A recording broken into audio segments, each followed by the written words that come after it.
Barsiisaa kooti baga nagaan dhuftan.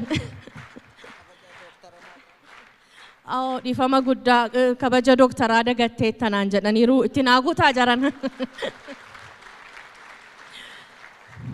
Badhaasa life keeritiin eenyutu badhaafama? Mee iskiriinii irraa caqasnee adeebinu.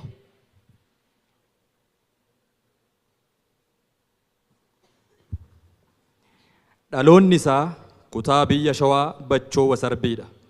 Bara 1960 dandeettii sagalee isaatiin qoramee miseensa orkeestiraa guddaa biyyattii waardiyyaa mootichaa yookiin Kibur Zabanyaa keessatti qacarame. Kibur Zabanyaa keessattis artistoota gurguddoo akka Dooktara Kabajaa Artist Xilaawun Gassasa, Dooktara Kabajaa Artist Alii Birraa keessumaayyuu weelliftuu giiftii muuziqaa Itoophiyaa